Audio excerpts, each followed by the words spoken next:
this video is going to be full of many things.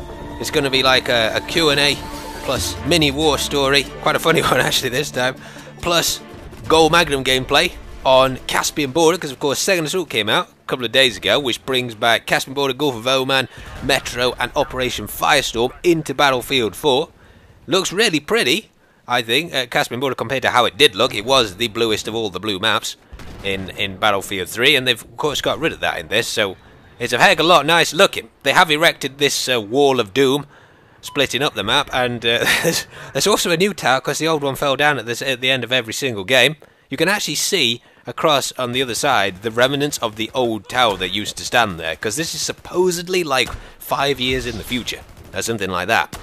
But the GOL, it's probably my favourite sniper rifle right now. It's got a pretty decent bullet speed, same as like the M98B, so it's not as fast as like the SRR and stuff like that, but it does have the single fastest fire rate ever in Battlefield. It's even faster firing than the Scout Elite and the M40 at I think it does 63 rounds per minute, so I'm finding it to be the most useful sniper rifle because it's also got 59 minimum damage, whereas like the Scout Elite, which I think is the second fastest firing sniper rifle, that only does 36 damage. So what this means is this is always a one-shot headshot at whatever range, whereas the Scout Elite, beyond a certain distance, you wouldn't be able to get a one-shot headshot. It would like take you to 2 shots some of the time. But I'm really liking it. It's probably the sniper I'm going to use like just as much as the SRR, which I think was probably the vast majority of people's favourite sniper rifle before this one. But all of the guns in Second Assault are actually really good. There's the M60, it's pretty accurate, seems to I mean, it's not as good as like say the M249, but it is pretty good. The F2000 I really like, and I really like the 1.6 times scope that you can only get on that. And the AS-VAL is a really good PDW as well. Like I think it does the most damage per second of any gun in the game, the AS-VAL. So at least gun-wise, Second Assault has been pretty good. But moving on, I thought I'd tell you, as like a bit of a Q&A kind of thing, as some people wondered, where I'd been for the last... I missed 2 weeks of YouTube, kind of like a break. Well, it wasn't really a break, it was a break of pain. Much pain is what it was. But I had an operation on my knee. I said this in a previous War Stories video, so people would know before I stopped producing videos for that time. But I had a knee operation because I kind of dislocated my knee when I used to play rugby at school. And if you don't have an operation to kind of fix that, then you can get arthritis and stuff, which doesn't sound particularly great when you're older. So at the expense of this 2 weeks of pain, I should be better forever, hopefully. But it seems better, and I'm gonna start running and stuff again, which is great as well. Now you're probably wondering how a knee operation affects a gaming YouTube channel, since you don't actually need your knee to do that. But it's because for this operation I had to have a general anaesthetic, which is, I mean, I've only ever had 2 of those. The other one was when I was like 4 or 5, so I don't really remember anything about it. But it just made me feel like proper weird for a week afterwards. Well, a week and a bit afterwards. Like my life was a film that I was watching. It was the weirdest feeling. But in fact, I tell you about it, like the actual getting knocked out, but in case any of you, like, because I'm sure at some point everybody has a general anaesthetic with one thing or another. They didn't fix that in the patch. Yin yang, motherfucker. But doesn't that mean good balances? I don't know. But he was the evil that was balanced by my lagginess. And that's the explosion. I have a feeling they could have probably made that slightly higher res. I don't know if that'll show up on YouTube, but it's like an 8-bit, that thing. But anyway, this general anaesthetic I had. A lot of people told me before I had it that it was kind of like being drunk, in the sense that, and I've been pretty heavily drunk, and it was nothing like that, unfortunately. They give you like an injection into your arm, which it doesn't hurt at all, but and it takes about 25-30 seconds to knock you out. And they say count down backwards, but they didn't to me. I just sat there and got knocked out. But it's just the weirdest feeling. It's not like a drunk feeling you get. It's like that it's quite a scary feeling actually, like when it happens, because you feel so broken in a way that I've never felt broken before. And I suppose, in a sense, you actually are really broken after they've given it you, because if there weren't doctors there, then you would literally, you'd die. You would die from it. You know, I don't think there's a way of actually waking up from a general anaesthetic without them giving the reversal drug. So, you know, if they didn't do that, you would die. And I think it's quite a scary feeling, like, as you get knocked out. But, or at least I found it. I don't know if other people found this. Having said that, though, I rage quit here. When you're out, when you're knocked out, you are, like, properly knocked out. You don't remember. It's like getting switched off. like a computer gets switched off and then getting switched back on again when they give you the drug and you wake up. And I woke up with like a terrible nightmare. I was getting attacked by samurai.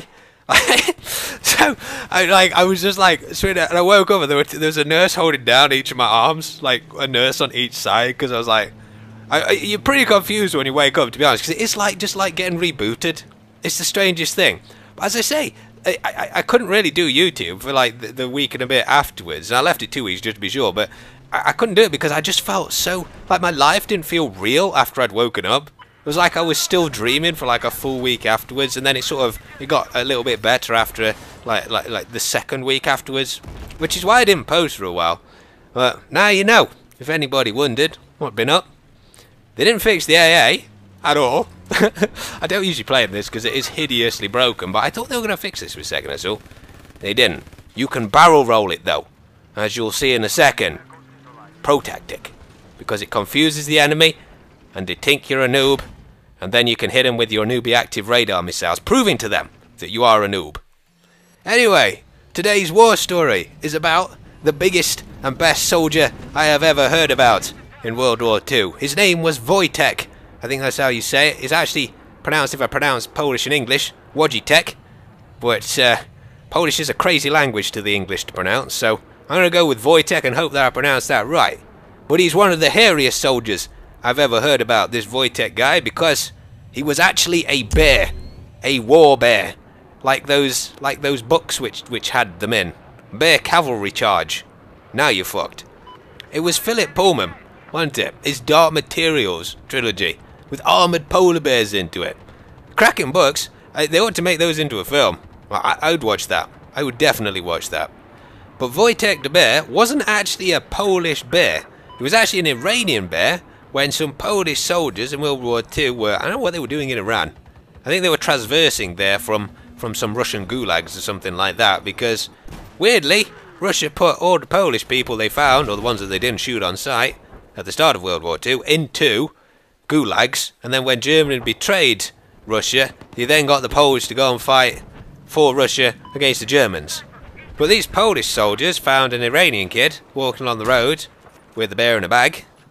I don't know if that's what they do in Iran, but they bought the bear because it was really malnourished. I think it was his pet and the kid couldn't feed it. But they bought the bear from the kid and fed it on condensed milk, nursed it back to health, and then they started to use it, even though it was just a baby bear, as the mascot for their unit.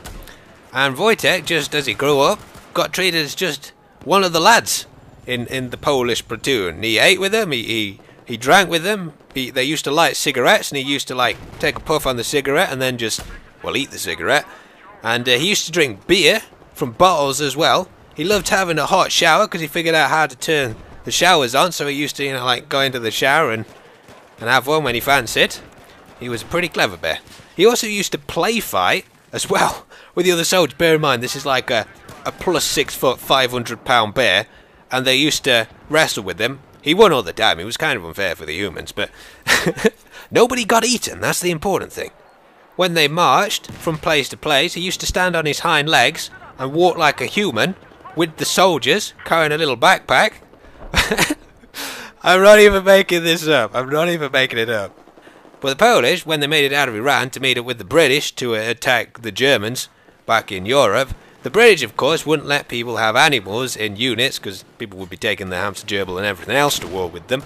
So they formally enlisted Wojtek the bear into their forces as a proper soldiers, and of course the British were like, well, tally-ho, chaps. So they tally-hoed all the way to Mont Cassino Monastery, where the Germans were pretty heavily dug in. And this is where Wojtek the bear became Wojtek the hero bear. Because Wojtek, much faster than any human could do, of course, because he could just carry them, like, under his arm. I don't know if they carried them under his arm, but this is their emblem, so I'm guessing he probably did carry them under his arm. But he used to carry, like, howitzer shells across the guns that were shelling the Germans, and of course, because he could carry them a lot faster than the several humans it would take to carry one of those on their own, then they could just shell the absolute crap out of the Germans in the monastery. Well, that was the story of Wojtek, the soldier bear. I don't know why I can't use these. It says emergency use only. I was set on fire and shot in that bit there. So I'm figuring if that is an emergency, what is? But Wojtek spent the rest of his days residing in Edinburgh Zoo, and this last September, Edinburgh Council have ordered a big gold bear statue to as a memorial to Wojtek to be set up in one of the squares in Edinburgh, which is why I'm telling you this story. But anyway, I hope you enjoyed this video, guys, and I'll see you in the next chapter.